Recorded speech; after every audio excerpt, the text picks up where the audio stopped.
श्रीकेदारमङ्गलम्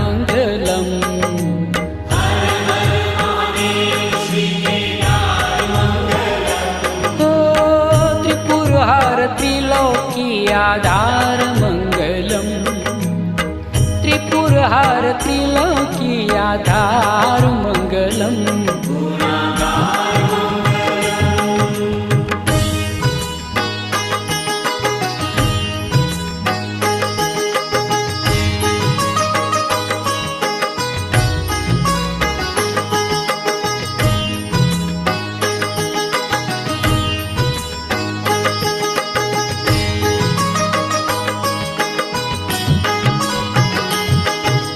कुष्मेश्वर देवादिदेव मंगलम्